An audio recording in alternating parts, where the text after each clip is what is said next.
It's Purple Daily on Score North and ScoreNorth.com. Whatever they would be willing to offer Dalvin Cook less than 10.4, he probably doesn't want. He probably is a point where he would just like his freedom. So he'll take even less than that to go somewhere else. Yeah. He's just going to say, no. How about we pay you 6? No. How about we pay you 7? No. And I don't know what their max is. I don't know what their max is. Or what he can get on the free market. But I just get the feeling that whatever they have suggested so far isn't enough. Yeah. And it's just a matter of time before he's traded with a contract revision or he's just cut loose. Observation. This is more for the YouTube audience, the visual there. That was Mike Florio and Chris Sims on PFT Live. Those guys are sitting really close to each other. Like, they could both just reach out and touch each other on the podcast set. I feel like they need to space it out more. You uncomfortable with that? Pull the camera back. Well, it's just like, if you can like feel someone's warm breath when you're doing a podcast or a live show. I never even thought of that when I watched that, but that's because you and I never sat that close to each other. Even when we were doing the 4-hour radio show.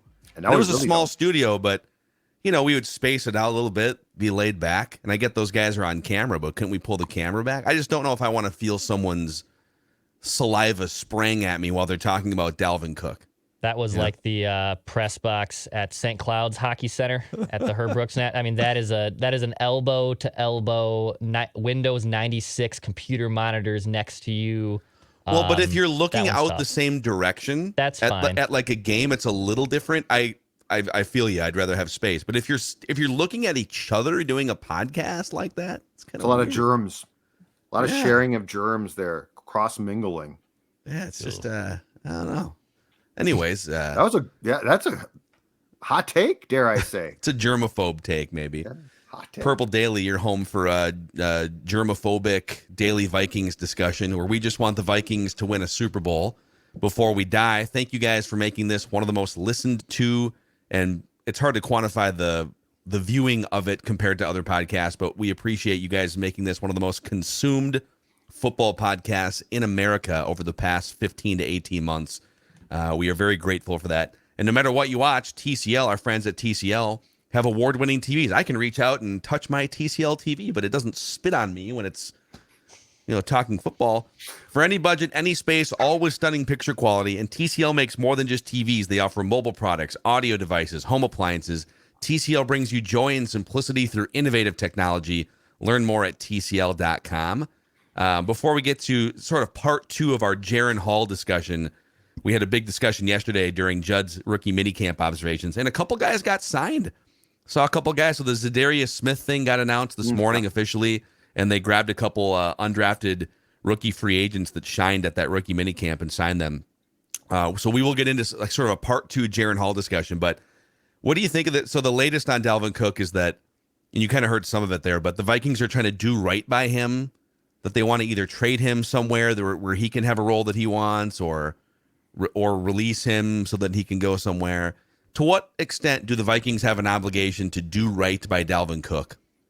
Well, I mean, I think that if they're going to part ways and, if he does not want his salary cut, which is what Florio was talking about, at least here, I think, doing right is ultimately it's probably releasing him.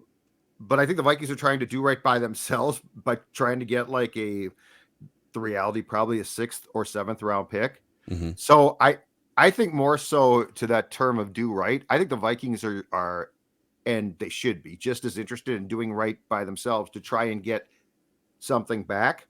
Because if you were really going to do right by Dalvin, like totally right, and cut his salary to make him say, I'm gone, I think you probably would have released him in March, right? Because then there's a ton more of options. There's Yeah. teams that drafted players at that position now that might say no thanks. Yeah. So I guess I disagree a little bit. I think that this is more so trying to do right for themselves. My other question is this. So with the money that they are freeing up from the Zadarius Smith trade, which we talked about on Saturday, Phil, and now this coming up, is that going to go to Daniil? Like I got to think that so. there's, I think, and if that's Got to go to someone. and if that's what it's going to be, that's smart. I like that because, like, of the entire list of guys that we've gone through and talked about cutting or trading or keeping, I think at the end of the day, if you come out and go into training camp in late July with Danielle Hunter being the one guy that you not only kept but extended, I think that is doing right by the Vikings. And or do they, because what they're going to wind up doing with Za'Darius being cleared out, they just opened up a huge chunk of cap space for this year and next year. And like you said, Dalvin's going to, it's way more than they would ever need to sign their one top 51, because so the salary cap applies to the top 51 highest paid players on your team. The only drafted rookie that's going to fall in that top 51, I think, is Jordan Addison. And you don't need like $20 million in cap space this year to sign Jordan Addison. You need like 3 or something. So are there other players out there? And I mean, I'm looking at PFF's available free agent list. A guy like Melvin Ingram III is an edge rusher that played for Miami. Like, he's 34 years old, but he's still a good edge rusher. Would they maybe use some of that money for a Danielle Hunter extension? Maybe they would use some of it to bring in just a depth edge rusher, a veteran guy that can come in here and fit into this system. It wouldn't shock me if they still have a move or two left. An offense. I mean, Declan's on the record saying they're probably going to. Dalton Risner's out there. They could go sign a guard or somebody in free agency. So they have money to play with for this. You want to call it like the third wave of free agency. It's interesting. Yeah, I think the thing though is, so it's going to be in the next few months. It's going to be interesting to see what they do as far as contracts go too. So ideally, I think Hunter gets extended. The second thing is, so when Jefferson does his extension, it obviously doesn't kick in until after the 2024 season. But I think they can incur and bring on some of the cap hit immediately and play games with that, which is probably smart because that contract is going to be huge. So I think that there is some accounting left to be done as well from Brzezinski's end on contracts. Yeah. And keep in mind, so I think what you're going to see is Jefferson signed to an extension, Hunter probably, Hawkinson. And I guess if you can accelerate some cap hits now so that you don't have to start doing void years again, that would be the ideal. Yep. And by the way, Melvin Ingram did play at Miami, but he did not cross paths with Brian Flores. He only played the 1 year in 2022, but I digress. So, all right, let's get into our Jaren Hall discussion here. So we played some Kevin O'Connell clips. Judd was at the press conference and was at the rookie mini camp availability on Friday, and we did kind of a deep dive into just mostly the idea of the Vikings starting their process of life after Kirk Cousins. And it doesn't mean that Jaren Hall is going to I don't think he's like being crowned by any means, but he's the first foray into a young quarterback that they can bring into the system and start developing right. So I think the question I want to ask you guys today, and I've done a little digging on this and looking at some of the quarterbacks the last 20 years that were drafted 5th round and later, or 4th round and later, because I'm going to include Kirk Cousins in that conversation and Dak Prescott. And what are some of the attributes needed to break out and be one of like the 1 in every 10 guys that actually becomes a starting quarterback? But sure. What should we do with Jaren Hall in terms of how we view him? Should we be judging him? I think when Kellen Mond was drafted, because he was a 3rd round pick, and some of the draft talking heads like the Chris Sims of the world actually said, this guy, he's a 3rd round pick, but I have him higher than these 1st round pick grades. Mm-hmm. I think, and we might have been a little guilty of this, but I do think we had some level-headed discussions about Kellen Mond saying, there's a good chance he's a bust, but maybe. But we viewed Mond as he could be a successor to Kirk Cousins. How should we view Jaren Hall? Should we view Jaren Hall? Should we judge him starting in the preseason and going forward as a guy that, hey, the expectation is until they get somebody else, this is the guy that takes over for Kirk Cousins? What's the fair bar to set for Jaren Hall? Go ahead, Declan. I think you need to figure out if, number one, he can obviously complete passes and how he reacts in practice, because preseason games isn't going to matter too much, right? Like, that's where really everything you kind of start to analyze and get to know if this player can be a hit or not. And training camp practices matter more. I know a lot of people, I think we're getting closer to people understanding that, but there still probably is a selection of people who still think, well, look what Kyle Sloter did in a preseason game in week 3 against the Raiders. Like, he lit up for 250 yards and completed 75% of his passes. He must be great. It doesn't matter. He's playing against third or fourth string guys who are going to be camp cuts as well. That does not matter. It's how they react in practice. So I think he needs to be brought along slowly, I guess, to a degree.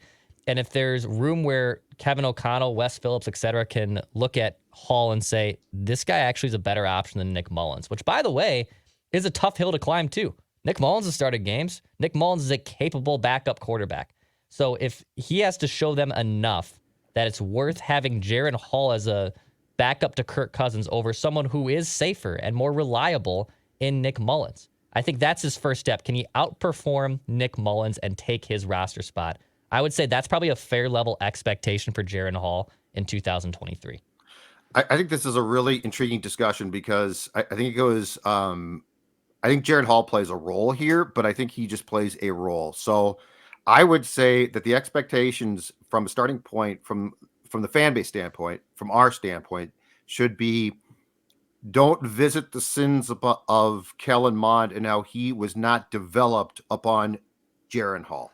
This is a new day. This is a new era. This is a new coach. It's a new day. Yes, it is. Yes, it is. And I think what's that from? I don't even know. It's usually a random wrestling reference. Whenever it's a non sequitur that you don't understand, it's probably wrestling. Wrestling. Okay. I thought it might be a movie too. Anyway, so Jaren Hall, to me, the expectation should be that this is the beginning of it, as you said at the outset, Phil. This should be the beginning of Kevin O'Connell's foray into molding quarterbacks. So, like, I don't have an expectation. I don't know. It is, as you have documented a few times, Phil, it is probably a long shot that Jaren Hall is ever going to turn into a starting quarterback in this league, okay? He's a 5th-round pick. He's not a 3rd-round pick. The odds say no. But that doesn't mean that the door cannot be left open for Jaren Hall and for O'Connell to have seen something there. But, I mean, there should be no immediate expectation other than this is the first time that O'Connell is going to get the chance to mold a quarterback. And look, any QB they draft, including 1st-round picks, are going to need to be fine-tuned. So, like, that's where I start, that this is more along those lines as opposed to, boy, I really think Jaren Hall should be starting in 2 to 3 years. That's not how I'm thinking. I'm thinking more of what's going to take place now that's going to give the eventual, and it probably won't be Jaren Hall, the eventual young quarterback who plays for this team, what's it going to look like for that player to get the best chance possible, in large part because of coaching? Yeah. So, yeah, I think, I don't even know, like, I struggle with the backup thing too, because, yes, the first step would be, because he's certainly not overtaking Kirk Cousins as long as Cousins is the version that he is. There's only one more year left of Cousins. Would it shock me if maybe they like the development of Jaren Hall and Cousins has a big season? Maybe in 2024 they do an extension or something, so Cousins at age 35 continuing to play well, and Jaren Hall is the main backup, and he continues his understudy project, right? But I was looking through.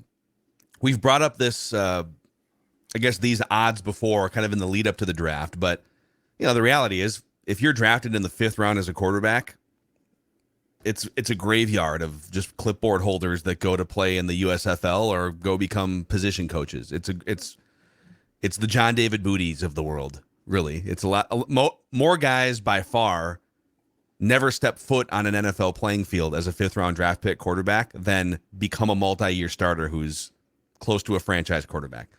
So I'll repeat this again for probably the 3rd time on the show in the last 3 months. Since 2000, 139 quarterbacks have been drafted in the 4th round or later, not counting this last draft class. So 139.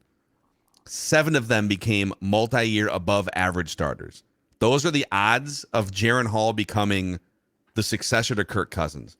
Now, Kirk Cousins was one of those 7. He was a 4th round draft pick. Tony Romo was undrafted.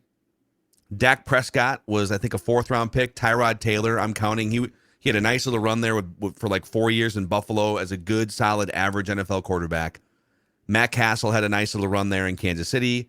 Ryan Fitzpatrick has had some Fitzmagic runs.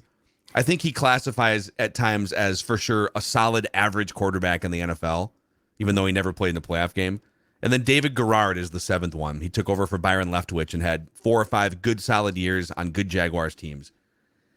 And I was looking through these 7 quarterbacks. Are there any notable trends or traits? They're all kind of different, but what are the notable trends and traits between these 7 guys that you can say, all right, you're going to have to cross-reference these things as you watch Jaren Hall's development? And I would say I found 4 themes among these quarterbacks. And if you want to throw Russell Wilson in here, by the way, because it kind of feels like the Vikings might see a little Russell Wilson. He's kind of an undersized, mobile but stays behind the line of scrimmage to make plays. He's a leadership guy, right? He's got a very mature personality. So if you want to include him in this group too, even though he was a 3rd-round pick, but almost all of these guys were drafted to winning franchises with really good infrastructure. Mm-hmm. Now, Kirk was drafted to Washington, so he's kind of an outlier, but he had incredible position coaches. He had Sean McVay, Kyle Shanahan, Kevin O'Connell, and Kirk himself, without those coaches, was incredibly meticulous and diligent and obsessive about being an NFL quarterback. Tony Romo sat for 3 years on a Bill Parcells coach team with Jason Garrett as his offensive coordinator. Just got to soak that in for 3 years. David Garrard got to sit for 3 years on a winning Jaguars team. He was drafted by Tom Coughlin the first year. Went on to win multiple Super Bowls with the Giants. Ryan Fitzpatrick, I think he's one of the ones that kind of got drafted into turmoil with. In fact, that you covered the Vikings. I think you covered the game where Fitzpatrick made his first ever start, I want to say, or like second ever start for the Rams. Yes. His rookie year, and it was kind of a train wreck. And then they he sat for like 3 years. So he's one of the ones that kind of overcame just like a really weird start, but he also went to Harvard. He's incredibly intelligent, high EQ, high IQ. So if you look at all these guys, I think drafted to a winning franchise with great infrastructure, high IQ, high EQ, just really like everything clicks very quickly for you. You get along with teammates, you're a leader, and you kind of, at least to some extent, maybe all these guys aren't the best leaders, but like they're mature adults, I guess is the way that you would classify it. In most cases, Dak Prescott notwithstanding, Russell Wilson notwithstanding, these guys were allowed to sit for multiple years and observe and get better. And I would say about half these guys are mobile too. They can overcome some of the other physical shortcomings by just keeping plays alive and being mobile. Mm-hmm. Well, Jaren Hall I'm getting way ahead of myself here, but the Vikings are a winning franchise with good infrastructure. Mm-hmm. Jaren Hall was one of the highest scores on the mental cognition test. He's 25 years old. He's one of the oldest prospects in the draft. He's very mature. He spent a couple years on a mission, and then he went into college football at BYU. So I think he checks the high IQ, high EQ box. He'll probably be allowed to sit for at least a year or two, right? And he's mobile. He can keep plays alive with his legs. I'm not saying these things guarantee that he's going to be a great starting quarterback in the NFL, but I think he's got some boxes checked that put you on the right track to eventually, maybe in 2 years or 3 years, do something as a starting quarterback. And that's what the Vikings see. But it's interesting because I think that we think of this in a different way than the team does. I think we think, they drafted a quarterback. Cousins is going to be, potentially gone after 2023. Could this be the guy? And certainly that factors in, okay? But I also think, to your point about bins or silos, Phil, I think there's different silos to put these players in, right? And this is probably what O'Connell considers, and I'm not trying to be a smartass here, but almost a side project of a quarterback in the fact that it's a developmental guy. He has no pressure. He can sit. Like O'Connell is not going to be like, we got to get this right and we got to get that right, which is why in one of the 2 clips that we played on yesterday's show, he's talking about how much of the mechanics can be broken down and then rebuilt. So I think this is siloed into a different conversation as far as expectation. But the thing that I like about this is, yes, to be drafted by this team, he had to check boxes. There's no question. Like they're not going to panic in the 5th round and say, we just have to take a quarterback, Jaren Hall. They're going to say, our scouts looked at this kid and like him. And so, I think that this is a very low risk, potential high reward type of draft pick. Is this Cousins replacement? Probably not. Is it a bad idea? Absolutely not. You brought up like it's like a side project. There's companies like Google, for instance, where they'll allow certain employees, hey, you're going to work X amount of hours a week on the Google stuff, but we will also help fund a side project, sort of an entrepreneurial within the company side project. That's what it reminds me of. It's like having your own quarterback incubator in house. The Eagles talk openly about this philosophy of just because we have Carson Wentz doesn't mean that we shouldn't draft Jalen Hurts in the second round, or just because we have Jimmy Garoppolo doesn't mean we shouldn't draft Trey Lance and then Brock Purdy. There's a lot of smart organizations that just keep taking random shots at quarterbacks, and Brock Purdy's a good example for San Francisco, and he was a 7th round pick. Jaren Hall's a 5th round pick. They weren't drafting Brock Purdy to be their starting quarterback, but because you've got a great infrastructure, a great system, because you're not desperate to throw him into the fire, they put him in when he was ready, and I guess they were a little desperate because of quarterback injuries, but they had good infrastructure, good coaches, good weapons. Everything was kind of built. The car was ready to drive. It's not the Houston Texans. It's not the Jets for the better part of the last 20 years, or the Browns. How many quarterbacks did they burn through? If you have your house in order, it gives you a better chance for a Brock Purdy to step up. Now, does it mean that it has to be a binary situation where, well, Brock Purdy, then if he's not a 10-year franchise quarterback, he's a failure? Well, maybe Brock Purdy already served his purpose.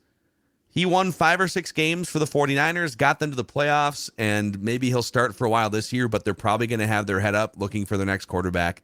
And maybe that's what Jaren Hall is at some point. Maybe he comes in, maybe Kirk gets hurt. Maybe they bring Kirk back in 2024 and he gets hurt or something, and Jaren Hall plays 5 games because he's got great receivers. He's got helpful coaching infrastructure.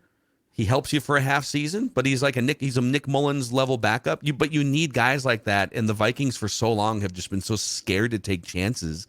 And when they do take a chance, they have just a bunch of defensive sort of bumbling guys like Mike Zimmer that would rather not even, like Mike Zimmer detested the fact that Kellen Mond even existed in his building. So did Kirk at the time. Right. But Kirk was enough of a professional and veteran to kind of overcome it to some extent. Yep. Not to a full extent, but that's probably where things are at here. I like the way you put it. It's a side project. Jaren Hall is a fun, entrepreneurial side project in the Vikings quarterback room with only upside, right? If it doesn't hit, okay, whatever. That's fine. Not a big deal. It's a 5th round draft pick. But if it does hit, it's going to be a really good, cheap option for a couple years that maybe takes over for Kirk for a little bit. Yep. And this is why, among the reasons why you hired Kevin O'Connell, this is one that's important, right? Because he can do things like this. He can develop guys. If it doesn't work, he can say it doesn't work. But like, you feel like when the Jaren Hall car is brought into your garage to be worked on, you feel like the mechanic is competent. Mm-hmm. Previously, you didn't take chances because you didn't feel like, at least when it came to quarterbacks, which, as we've said before on this show, is the most important position in sports, the most important single. Why would it only be if you think that you can get a guy who's going to be or is a star, that you're like, that's the only time? Kirk Cousins, we're going to sign him to this contract. And then, like, part of the problem, and I think part of my personal bias against Kirk at times has been, and this is not Kirk's fault, but he was brought into the garage as, well, if we're going to, it has to be a top line car and that's it. It's like, okay, that's fine. But are you developing anybody? Mm-hmm. Ponder doesn't work and it's a disaster. I would argue that in today's league, that there is probably a handful of teams that if Ponder didn't work, they're like, okay, it didn't work. Yeah. But we have options. Trey Lance should be a disaster. The Trey Lance thing should be football fans should be talking about that. Is Lynch in trouble? Is Shanahan in trouble? Look at that trade, 3rd overall pick, and you whiffed it looks like, but it's not. Why? Because they have more cars in the garage. Correct. Here's another interesting, I think, trend to watch. You'll start to see some of this when you get to watch the full training camp practices, like the 11-on-11. How does Jaren Hall perform under pressure? Because that was something he struggled with at times at BYU, and it's something, quite frankly, that most quarterbacks in college struggle with. Sure. Quick side street for a second. This is why it wouldn't be the worst thing to go like 2-15. Caleb Williams for USC last year. So he was pressured on 33% of dropbacks, just probably about average. So 1 in every 3 dropbacks, Caleb Williams experienced pressure. When he was pressured, he had the highest PFF grade, 85 out of 100. He threw for over 1,000 yards, 9 yards per attempt, 14 touchdowns, no interceptions, and a 116 passer rating when pressured. That's why Caleb Williams is projected to be the number 1 overall pick, because it's not how you perform when conditions are perfect, which we talk about with Kirk all the time. It's how do you perform when conditions are imperfect. But on the Jaren Hall front, when conditions are clean. So the best quarterback, the best passer rating in all of college football last year with a clean pocket was C.J. Stroud. 35 touchdowns, 4 interceptions, 72% completions with a clean pocket and a 136.6 NFL passer rating. The third best quarterback when the pocket was kept clean was Hendon Hooker. So he had 25 touchdowns, 1 interception, 10 yards per attempt, 72% completions, and a 130.2 passer rating. Wow. I gave you the number 1 and the number 3. The guy sandwiched between C.J. Stroud and Hendon Hooker when the pocket is clean last year for BYU was Jaren Hall. He had a 131.3 passer rating, 28 touchdowns, 2 interceptions, and 9 yards per attempt. He also had 18 big-time throws as they're classified by PFF. And his adjusted completion percentage was higher than both those other guys because he had some extra drops, it looks like maybe, that those guys didn't have. But that's kind of Kirk Cousins' career, too. They might see a little Kirk in that, hey, they see a guy he's a good human being. When the conditions are clean, he makes a lot of big-time throws, and he's a good quarterback. But when things get muddy, that's been Kirk's bugaboo throughout his career. But Kevin O'Connell helped Kirk with that last year. Yes, he did. So Kevin O'Connell might be able to say, Jaren Hall, listen, man, when the conditions are clean, keep firing away, baby. I'm going to help you when it gets muddy, because that's what life is like 2/3 of the snaps in the NFL. So if KOC did it, if KOC got Kirk to play with a quiet mind last year, can he get development side project Jaren Hall to play with a more quiet mind? It'll be interesting. And Hall can also escape more too. So like, I think that's where O'Connell is probably intrigued as well, is that, because Kirk can take off. So I'm not trying to say he can't, because we have certainly seen it, but Jaren Hall is probably more comfortable. Mm-hmm. And so like, I think what O'Connell's intrigued by, and he should be, is what happens if the joystick can do more things? Mm-hmm. Like what happens if I can take it right or left or do some things? I got a slight conspiracy theory for you about the first name that you broached, Caleb Williams. Wait, hold on. Hold that conspiracy theory for just a moment. Okay. Because we need to shout out a sponsor here beforehand. We're gonna. Oh, I like what you did there. Classic radio tease right here. Oh, that's hold on. That's right. Come on, Greeny. Coming up next, Judd is going to blow your mind with a Caleb Williams conspiracy theory after Declan talks about Manscaped and manscaped.com. I have not seen this. I have not heard about this. This is the first time I'm knowing about this. Manscaped is one of the better gifts you can get for Father's Day. So Mother's Day has came and went. And now next is on Father's Day, coming up here in about a month. So we all know dads love their comfort, okay? Yeah. Your dad probably hasn't done the maintenance needed, okay? No. Let's be honest. Oh, he has not. He's gotten a little comfortable down there. No. Whether it's upstairs, downstairs, and grooming routine is already dialed, so you got to make sure you hook them up, with one of these Manscaped products. Whether it's the beard trimmer or the lawnmower 4.0, the weed whacker for the nose. Don't sleep on the nose. No one wants to see those hairs hanging out your nose. That's a great get one. Rid of them. It's a choice. You're right. If you're an old man, if your dad has nose hairs, that's a family choice. Manscaped is here to fix it. And you as a son or daughter cannot allow that to happen. So you can go to Manscaped and you can get 20% off plus free shipping with promo code PURPLE. You just type in PURPLE in the checkout counter in the promo code section. You'll get 20% off and free shipping on any Manscaped product, whether it's for the nose, for the face, below the belt, doesn't matter. Go to manscaped.com for 20% off plus free shipping with promo code PURPLE. A shout out to our friends also at Dennis Kirk. We appreciate Dennis Kirk supporting us here on Purple Daily.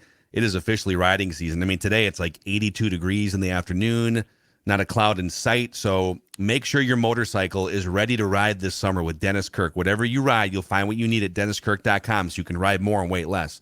Over 180,000 parts and accessories in stock, clothing and helmets as well. Shipping is free for orders over $89. If you order by 8 p.m., they ship the same day. Everything you need for your ride at DennisKirk.com. All right, Judd.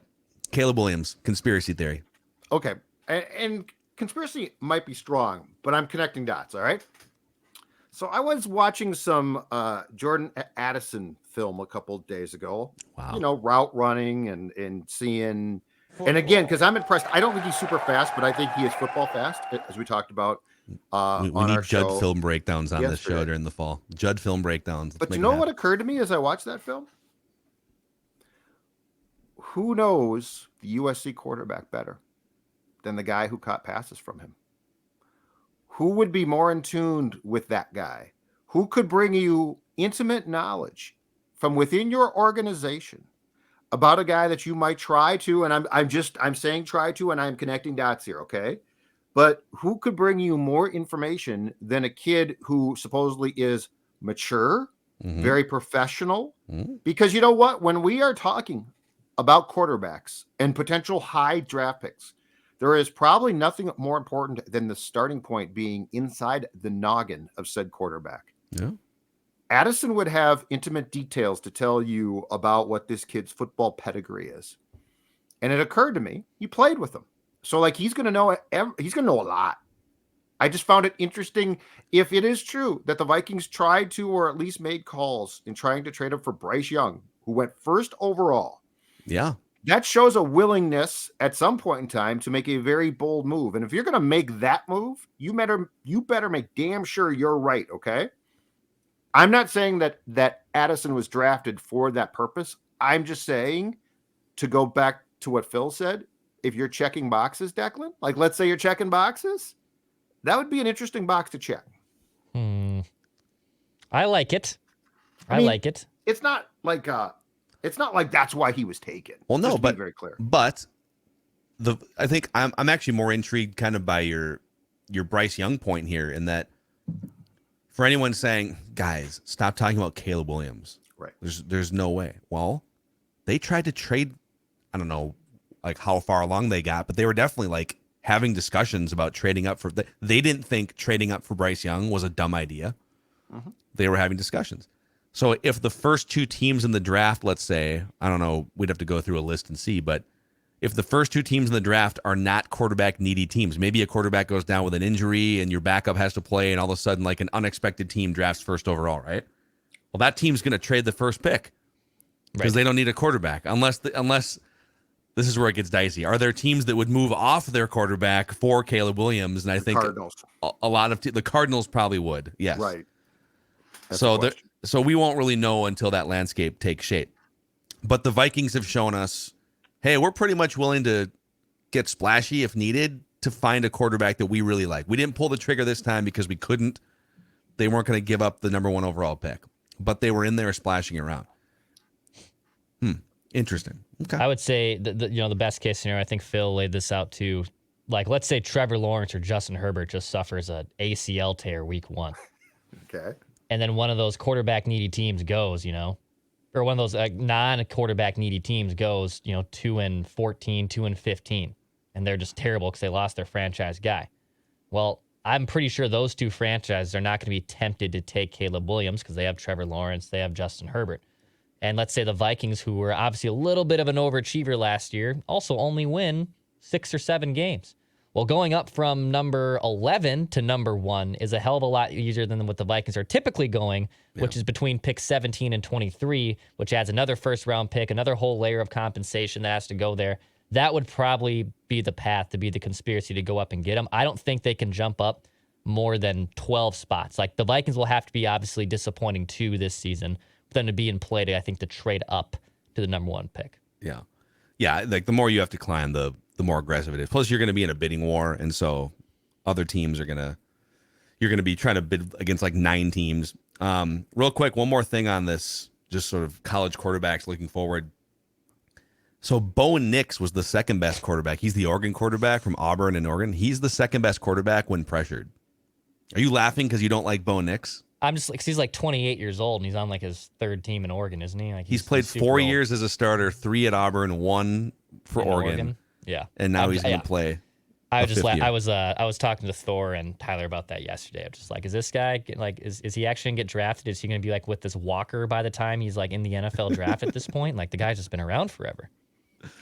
What is he? Is he older than? He's not that old, is he? He's 23. He's 23. Okay, he's younger than Jaren Hall. He's 23. I did see on CBSSports.com yesterday a 2024 mock draft that actually had the North Carolina quarterback May, right? Yeah, falling to the fourth pick in the draft. Yeah, it was Caleb Williams. It was Marvin Harrison Jr. At Ohio State. I want to say a defensive end third, and then Drake May fourth. So that gives you a fighting chance if you like Drake May a lot. And I just don't think the Vikings realistically could they trade up to one of those spots. They're probably going to have the 21st or 24th pick or something. So a guy like Bo Nix, who's 6'3", 6'4", 2, he's more of a prototypical size, and he has a ton of college experience, and he kind of broke out for the first time at Oregon last season, and he was really good under pressure. That's probably one to keep an eye on. Okay. Going forward in terms of where the Vikings would be drafting. So even though he's 50 years old. Yeah, he was a true freshman when he played at Auburn. You already buried him, Declan. He was a true. You said he had a walker. That feels like that was pre-pandemic. The Gophers were really good that year. You know what? It feels like a decade ago. Was that the year that didn't they beat Bo Nix in the whatchamacallit bowl? They probably did. In the Iron Bowl, or not the Iron Bowl, excuse me, whatever bowl the bowl. Typical Score North. Somebody has to shovel dirt on a young quarterback who is nothing but upside. Exactly. Okay, I want to get your thoughts real quick before we wrap the show. There's something interesting that made people mad, NFL fans mad yesterday. A shout out to our friends real quick over at Aquaside, keeping your lakeside area from being mucky and grimy.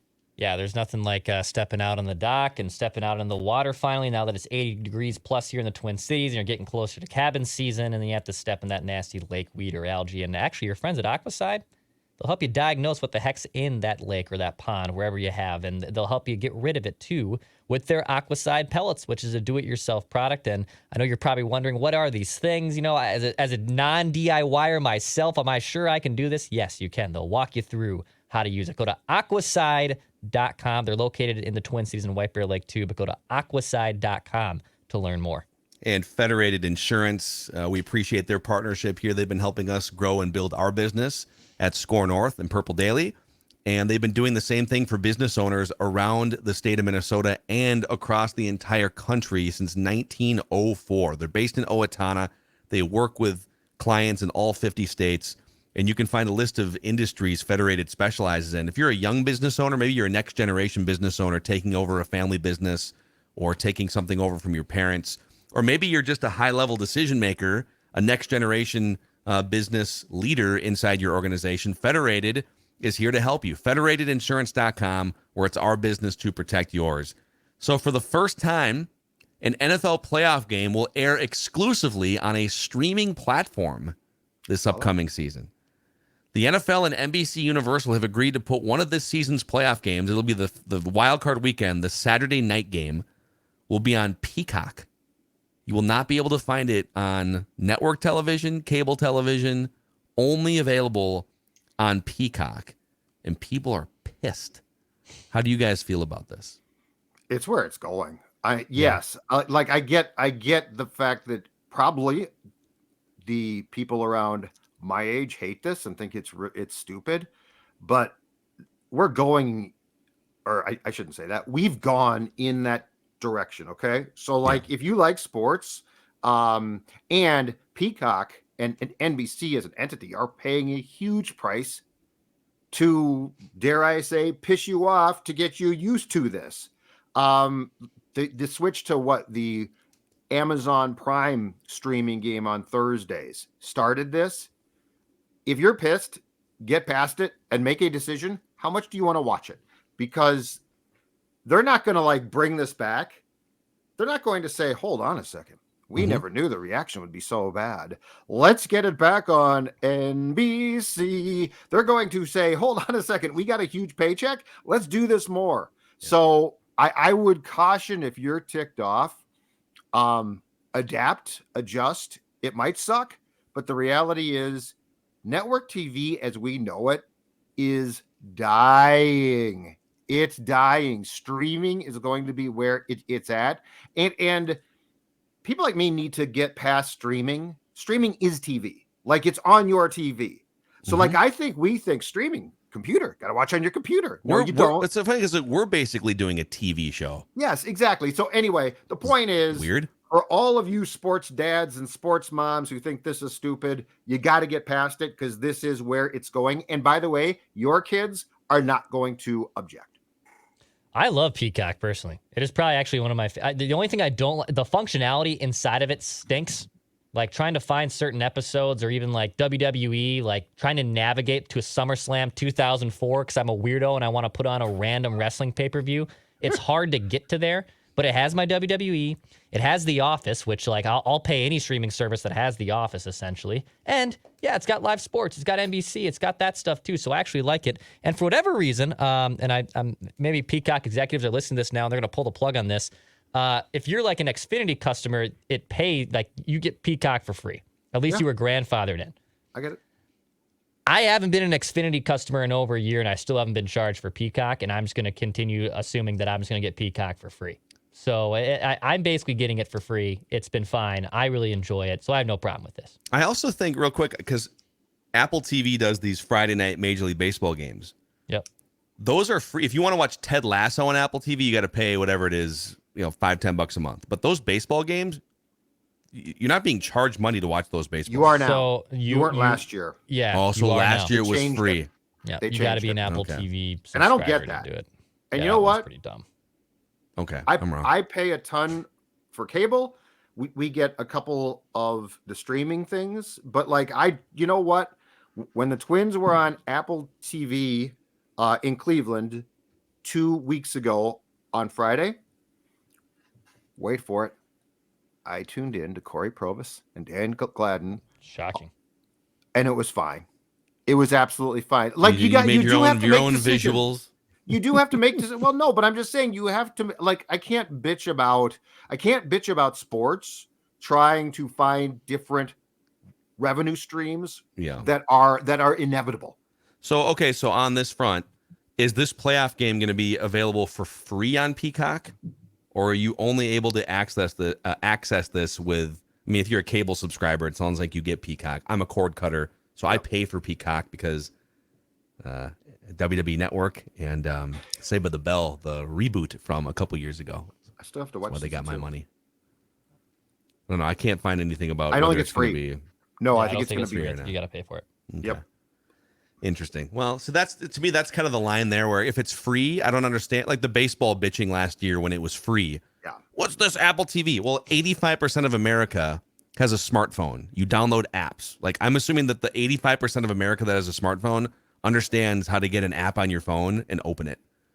It's no different than, and I'm sure maybe not quite 85%, but I'm assuming a very large percentage of Americans have smart TVs in their living rooms at this point, where you have either a plugged-in Roku device or a built-in Roku device. TCL TV. I was going to say, from TCL, what more could you want?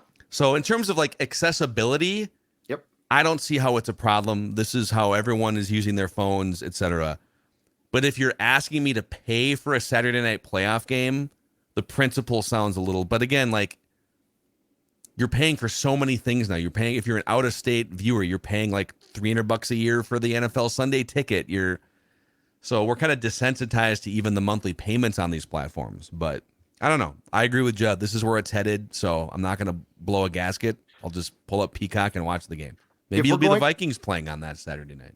If we are going to complain about one thing in sports, it's baseball's blackout restrictions and nothing else as far as I'm concerned.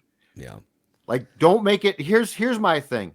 Tell me where I need to go and what I need to pay to watch it. Don't tell me, well, I'm sorry, but if you live in Minneapolis, St. Paul, you can't watch this. Don't tell me that, because then you're just idiots. Well, that's the beauty of the NFL, at least. You can watch the games. Mm-hmm. Major League Baseball, I can sit here, hey, I have a $20 bill in my hand for this month. Please take it and tell me where I can watch your game. And baseball says, and the Twins, for instance, say, we'll take it only if you go to this one platform. Well, I already have the cable channels covered on my YouTube TV subscription. I'd rather not go through all the jumping through the hoops and all that crap. Just let me pay to watch your product. 5 teams in Iowa are blacked out. I love how that's their solution. Okay, so there's no team in Iowa. So we could either, one of two things, let people from Iowa watch every game so they can become fans of baseball, or watch no games because all of those teams are close to Iowa. Yep. Anyways, all right, that's a wrap on Purple Daily here. Daily Vikings Entertainment. If you could click the subscribe button and the like button on the YouTube channel, helps us spread the word about this awesome community of Vikings fans. And the same goes for the Apple podcast listening audience. If you give us a 5-star rating and a positive review, it helps spread the word. We'll see you guys tomorrow for some Write That Down predictions.